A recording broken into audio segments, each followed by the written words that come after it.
सभी को नमस्कार। Good morning. कैसे हैं आप सब? उम्मीद करता हूँ सब अच्छे होंगे। अच्छे से सर्दी गिर रही है। बारिश की भी सरकार ने उसमें ये कहीं की एडवाइजरी जारी की है कि 9, 10 और 11 जनवरी को बारिश होने की पूरी पूरी संभावना है। ये किसानों के लिए अच्छी खबर है। खास करके उत्तरी राजस्थान में तो लगभग चांस है कि बारिश होनी ही है। उसमें कहीं कहीं ये भी दिखा रखा है कि ओले भी उसमें गिर सकते हैं। यानी ओले गिरना इस समय नुकसानदायक होगा। बाकी बारिश होती है तो ये किसानों के लिए गोल्डन चांस फसल के लिए हो जाएगा। कोहरा बढ़ता ही जा रहा है। हमारे यहाँ पे तो लगातार 18 दिन से लगातार कोहरा, यानी जो धुंवर कहते हैं, सुबह आती है, रात को शुरू हो जाती है, लगभग 10, 11, 12 बजे तक धुंवर रहती है। इसलिए कोहरे में गाड़ी चलाने वाले साथी थोड़ा ध्यान रखें। जल्दबाजी बिल्कुल न करें। समय से पहले घंटा 2 घंटा या 4-5 घंटा पहले ही निकलें। अगर ज़रूरी हो जाना सुबह के टाइम पे या शाम के टाइम पे तो समय से पहले घर से अपने निकलें और आराम से अपनी गाड़ी चलाएं। क्योंकि इसमें गलती अगर हम खुद भी नहीं करेंगे तो गलती सामने वाले से भी तो इसमें हो सकती है। इसलिए ये नहीं कहें कि हम सेफ ड्राइव कर रहे थे। गलती किसी से भी हो सकती है, क्योंकि कोहरा ही इतना तेज होता है कि 50 मीटर भी नहीं दिखाई दे रहा है। हकीकत तो यही है। शुरुआत करते हैं आज की खबरों के साथ। सबसे पहले आज का एक अच्छा कोटेशन आपको मैं दे दूं कि यदि असफलता आपको और मजबूत बनाती है तो आप कभी हार नहीं सकते। यानी असफलता आपको अंदर से और मजबूती देती है तो आप कभी हार ही नहीं सकते। यानी हम किसी काम में असफल हो जाते हैं, उसके लिए हमने जी तोड़ मेहनत की तो आगे हम कभी हार नहीं सकते। क्योंकि हम अंदर से उसमें मजबूत हो जाएंगे। अच्छे से हम ठोकर खा लेंगे तो पता चल जाएगा कि हमसे कहाँ एक चूक हो गई, जो हम इतना नजदीक जाके इतनी मेहनत करके असफल हुए थे।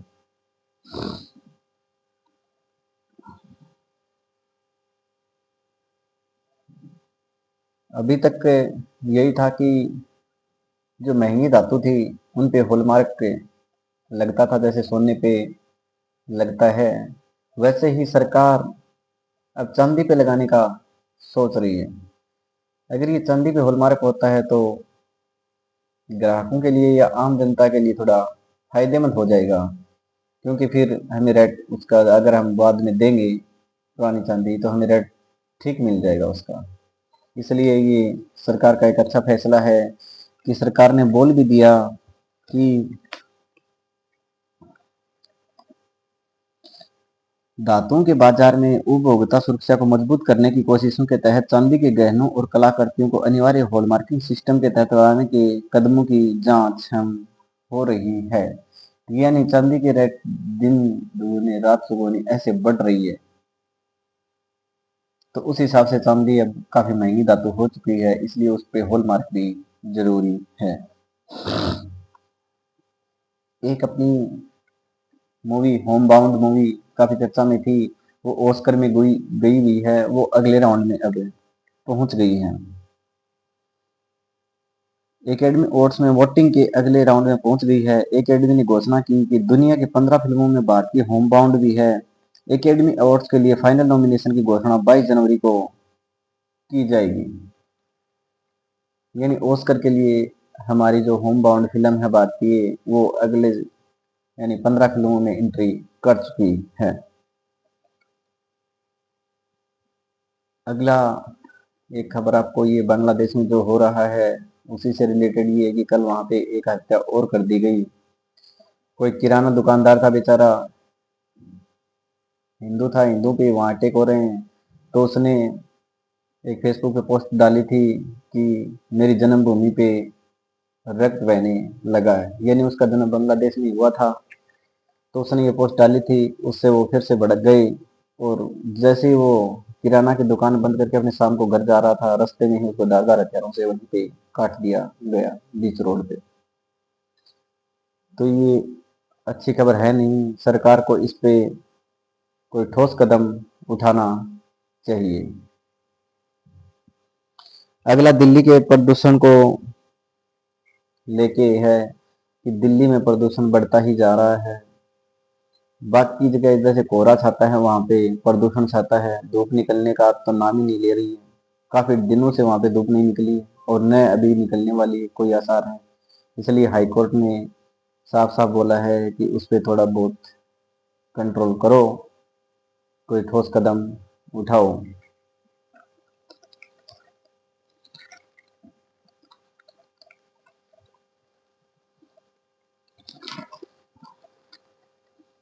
अगला कुछ आपके लिए करंट के लिए रहेगा कि जो फिल्मकार सुबोध खानोलकर की फिल्म दशावतार है, वो ऑस्कर की कंटेंशन लिस्ट में शामिल होने वाली पहली मराठी फिल्म बनी।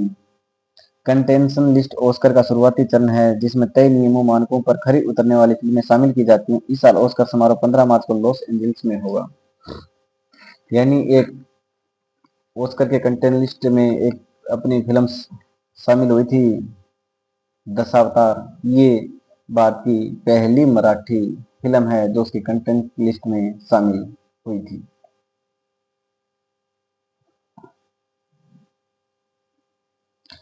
अगला आपको एक अच्छा क्वेश्चन नाटो के बारे में बताएंगे कि नाटो समूह है, क्या इसमें होता है, क्या इसका उद्देश्य है। ये चर्चा में इसलिए आया था कि अमेरिका ने जैसे ही वहां पे हमला किया, वहां के राष्ट्रपति को उठाया था,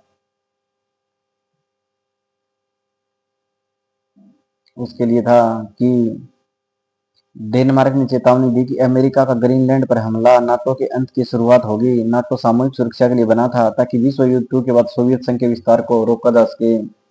यानी नाटो बना था वो इसीलिए ही बना था। नाटो क्या है? नॉर्थ अटलांटिक ट्रेटरी ऑर्गेनाइजेशन एक सैन्य गठबंधन है। इसकी स्थापना 4 अप्रैल 1949 को हुई थी। इसका मुख्यालय ब्रुसेल्स बेल्जियम में है। इसके सदस्य देश हैं 32। इसमें ये साफ कहा गया था अनुच्छेद 5 के तहत कि किसी भी जो 32 देश है नाटो में, किसी भी एक देश पर हमला नाटो संगठन पर हमला माना जाएगा। यानी इनका संगठन जब बना था तो सीधा सही एक ही उद्देश्य था कि अगर किसी भी, यानी 32 सदस्यों का ये संगठन है, इसमें साफ लिखा था कि अगर किसी भी एक सदस्य पर आक्रमण होगा तो वो सभी 32 सदस्यों पर आक्रमण माना जाएगा। यानी उस एक सदस्य का वो 31 बाकी सदस्य साथ देंगे।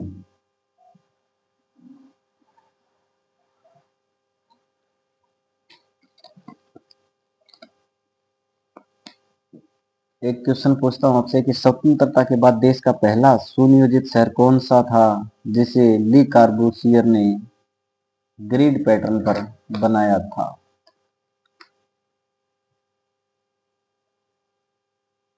यानी स्वतंत्रता के बाद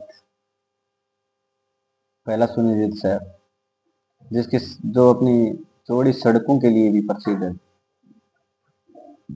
अपनी बसावट के लिए भी प्रसिद्ध है, वो है चंडीगढ़। इसमें कई क्वेश्चन बन गए कि उस शहर को बसाया किसने था। वो ली कार्बूजिए ने बसाया था। कौन सी पद्धति पे बसाया था?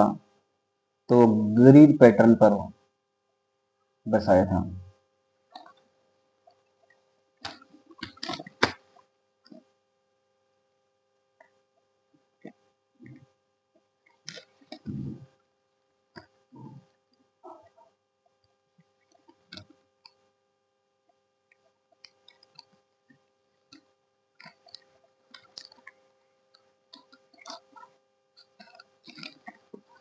एक आपके लिए प्रेरणादायक बात रहेगी कि आप सच्चाई से मुंह तो मोड़ सकते हैं, लेकिन इसके नतीजों से मुंह नहीं मोड़ सकते।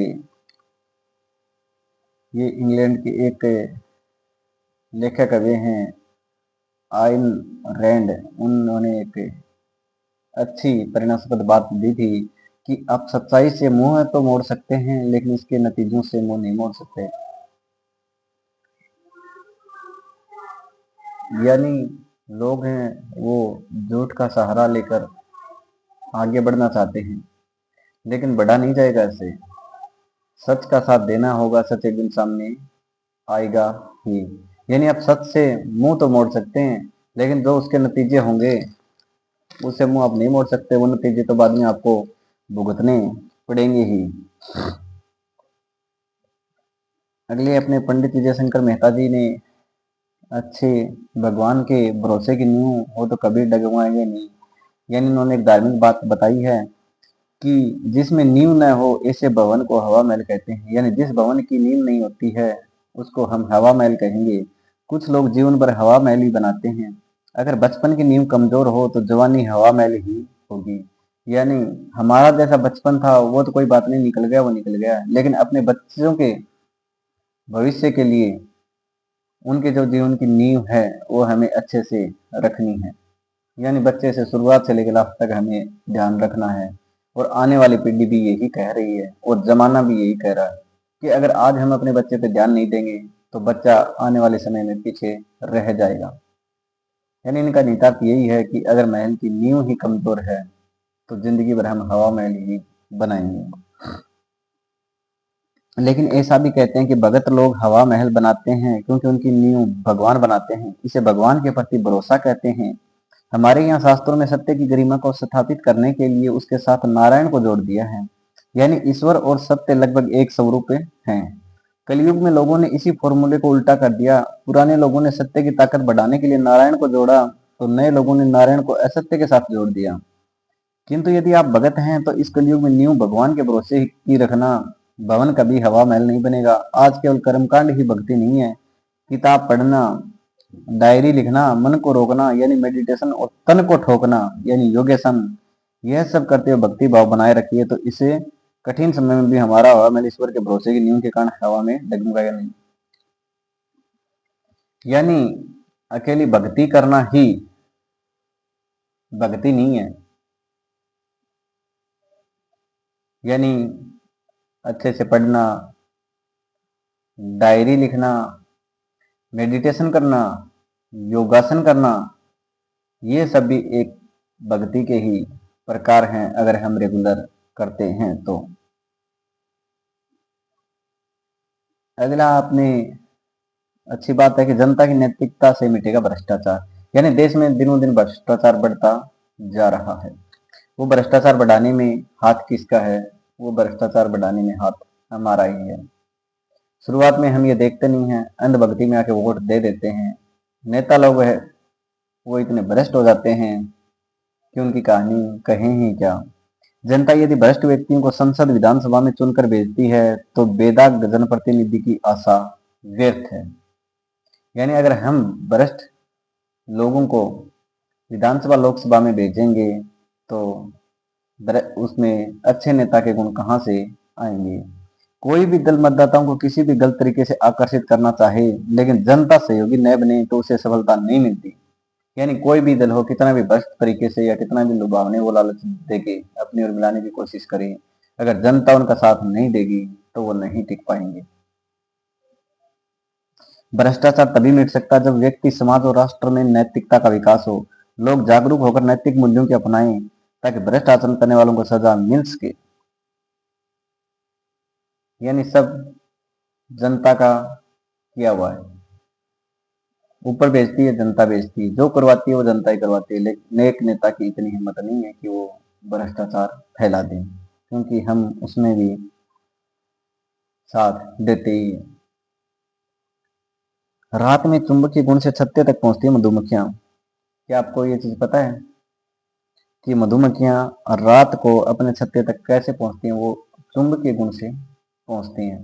लगभग ज्यादा या अधिक से अधिक एक मधुमक्खी अपने छत्ते से 10 किलोमीटर दूर तक जा सकती है, लेकिन ज्यादातर वो अपने खान पान के चक्कर में सिर्फ 3 किलोमीटर तक ही जाती है। इससे ज्यादा दूर वो नहीं जाएगी।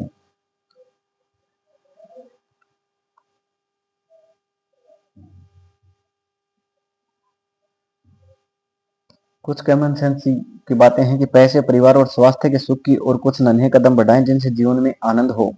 इस साल कुछ ऐसे रिजोल्यूशन लें जो छोटे हों पर खोटे नहीं। पहला तो यही दिया गया है कि रिश्तों के लेके ये कहा गया है कि आजकल रिश्ते हैं वो सोशल मीडिया के जरिए, फेसबुक व्हाट्सएप तक ही सिमट गए हैं, वहीं से हाल चाल मिल जाता है। लेकिन ऐसे रिश्ते ज़्यादा नहीं टिकते। हमें ये इंतज़ार नहीं करना चाहिए कि सामने वाला कॉल करेगा तो ही हम बात करेंगे, पहले अपनी तरफ से भी करने चाहिए। जब भी टाइम मिले आमने सामने बैठ के बातें करनी चाहिए, चाहे रिश्तेदार हो चाहे कोई मित्र हो, उनसे मिलते जुलते रहना चाहिए। आज के दिन की ये बहुत ज़्यादा आवश्यकता है। जो व्यक्ति अपने मन में यही सोचेगा कि मैं ठीक क्यों करूं, सामने वाला भी तो कर सकता है, तो वो व्यक्ति निराशा ही बात लगेगी या वो अकेलापन ही जीवन में अपना महसूस करेगा।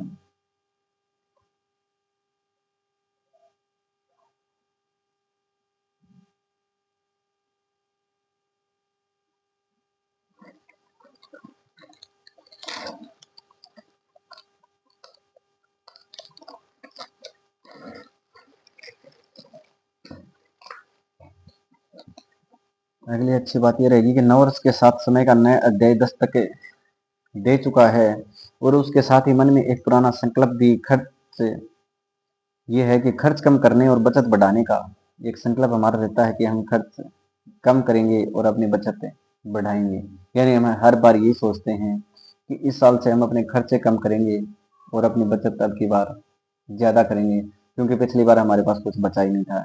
इसके लिए कुछ छोटे लेकिन असरदार उपाय हैं जो आपके पैसे को संभालते हुए बचत और निवेश दोनों को आसान बनाएंगे।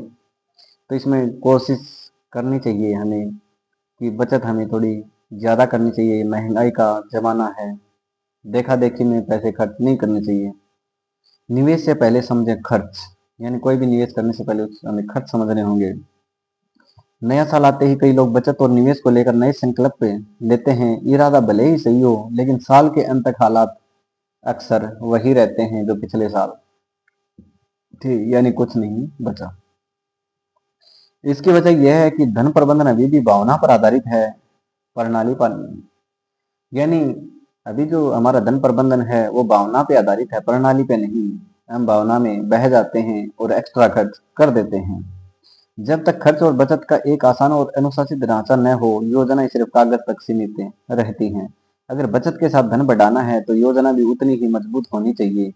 इसके लिए विशेषज्ञ कुछ व्यवहारिक और तार्किक उपाय बता रहे हैं जिनसे आप बिना मानसिक दबाव के बचत कर पाएंगे और साथ ही नए निवेश विकल्पों की ओर भी आत्मविश्वास के साथ कदम आप बढ़ा सकेंगे। खर्च नियंत्रण के इसमें सबसे पहला कि खर्च नियंत्रण के लिए आप एक योजना बनाएं। यानी अपने धन को 4 हिस्सों में बांटना है। यानी उसमें मान लो 100 रुपये है तो उसमें से आप ये मान लो कि 40 रुपये अपने रोजमर्रा के घर के काम में या घर के राशन में, घर की यानी जरूरत में खर्च कर सकते हैं। 30% आपको उसमें से बचत करनी है। यानी 30% आपको बचत का मतलब ये है कि निवेश करना है कहीं ना कहीं। कोई एफडी में कर रहा है, कोई पीएलआई में कर रहा है, या कोई आरडी में कर रहा है, या कोई पीपीएफ में कर रहा है, या कोई म्यूचुअल फंड में कर रहा होगा, कोई सिप पे लगा रहा होगा। जैसे भी है, मतलब 30% आपको पैसा अपना कहीं ना कहीं सुरक्षित लगाना है, यानी उसको बढ़ाने के लिए। 15% आप मनोरंजन या किसी यात्रा में भी खर्च कर सकते हैं और वो हो भी जाते हैं। यानी कहीं ना कहीं जाना हो जाता है या कहीं ना कहीं कोई घूमना हो जाता है। और 15% आपको अपने लिए यानी आपातकाल के लिए बचा के रखने हैं कि कोई बीमारी आ गई या कुछ और जरूरत हो गई, उसके लिए आपको 15% भी बचा के रखने हैं। इस प्रकार 100 रुपये में से आपको अलग अलग बांट दिए, 40, 30, 15, 15। दूसरा इसमें है कि बचत को उद्देश्य दीजिए, यानी जो बचत की है उसको उद्देश्य दीजिए। बड़ी रकम बचाने का लक्ष्य अक्सर डर पैदा करता है। इसके बजाय खर्च के साथ अनुपातिक बचत की आदत डालें। साथ ही पैसे को एक नाम दें, जैसे आपातकाल, शिक्षा, यात्रा, सुरक्षा फंड। जब धन का उद्देश्य स्पष्ट होता है तो उसे बेवजह खर्च करना मुश्किल हो जाता है। यह तरीका मानसिक रूप से असरदार होता है और लंबे समय तक टिकता है। यानी अगर हम इस तरह से अपनी बचत करेंगे तो धन लंबे समय तक हमारे पास टिका रहेगा। नियमित समीक्षा जरूरी है। महंगे और तात्कालिक खर्चों में जल्दबाजी नुकसानदेह होती है। ऐसे हर फैसले को 24 घंटे का समय देना अनावश्यक खरीद को रोकता है। इसके साथ ही महीने दर महीने उलझने के बजाय तिमाही समीक्षा ज्यादा कारगर होती है। जब पैसे की योजना को कड़े नियम या बोझ नहीं बल्कि एक सकारात्मक आदत और नियमित अभ्यास की तरह लिया जाता है तो उसमें अनुशासन भी आता है और निरंतरता भी आती है। यानी आपको पैसे कैसे बचाने हैं, कैसे नहीं बचाने हैं, कितना खर्च करना, कैसे करना है, साल का बजट आपको अपना ऐसे निर्धारित आप कर सकते हैं और अपनी अच्छी बचत भी आप उसमें कर सकते हैं अगर समीक्षा समय समय पर करेंगे तो।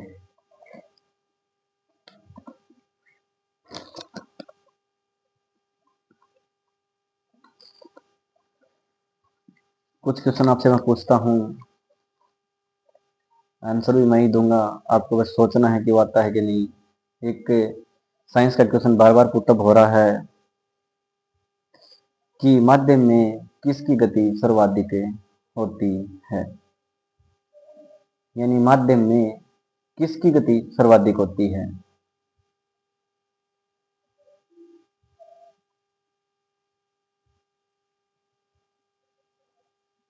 माध्यम में ध्वनि की गति सब सर्वाधिक होती है। ये क्वेश्चन बहुत बार आता है। ध्वनि की गति सर्वाधिक होती है और क्यों होती है? क्योंकि ठोस में कण अधिक कसकर बंधे होते हैं जिससे ध्वनि तरंगें तेजी से कंपन व ऊर्जा का संचार करती हैं। दूसरा क्वेश्चन मैं पूछूंगा कि भारत का सबसे लंबा राष्ट्रीय राजमार्ग कौन सा है।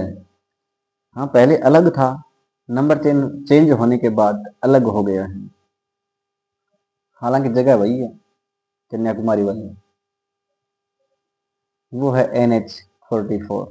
यानी NH-44 भारत का सबसे लंबा राष्ट्रीय राजमार्ग है। यह श्रीनगर से कन्याकुमारी तक लगभग 4000 किलोमीटर लंबा है और देश के 11 राज्यों व केंद्र शासित प्रदेशों को जोड़ता है। यानी इसके नंबर चेंज हुए।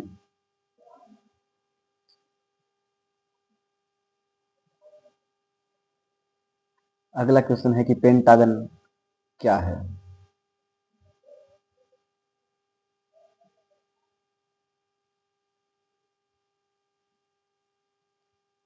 पेंटागन संयुक्त राज्य अमेरिका के रक्षा विभाग का मुख्यालय है। अपने 5 भुजाओं वाले आकार के कारण से यह नाम दिया गया है। यानी इसकी 5 भुजाओं के आकार दिया गया है, इसलिए इसका नाम पेंटागन रखा गया है। अगला क्वेश्चन है कि भारत भारती प्रचलित करती किसकी है। हिंदी का क्वेश्चन है, अच्छा क्वेश्चन है, एग्जाम से रिलेटेड क्वेश्चन है कि भारत भारती किसकी करती है, यानी किसकी रचना है। ये हमारे प्रसिद्ध कवि हुए हैं, उनकी एक अच्छी रचना है। वो कवि हैं मैथिली शरण गुप्त। यह एक कविता संग्रह है जिसमें भारतीय संस्कृति और देशभक्ति की भावना को दर्शाया गया है। यानी इस कृति में देशभक्ति की भावना और भारत माता को दर्शाया गया है अच्छे से। एक अगला क्वेश्चन है, आसान क्वेश्चन है, हालांकि ये भी बहुत बार रिपीट हुआ है कि मौसम शब्द किस भाषा से बना है। यानी मौसम, मौसम मौसम से रिलेटेड मौसम शब्द है वो किस भाषा से बना है। वो अरबी भाषा से बना है जिसका शाब्दिक अर्थ है मौसम या ऋतु।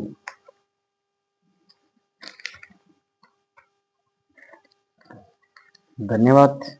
आज की खबरें यहीं समाप्त करते हैं। आपका दिन शुभ हो।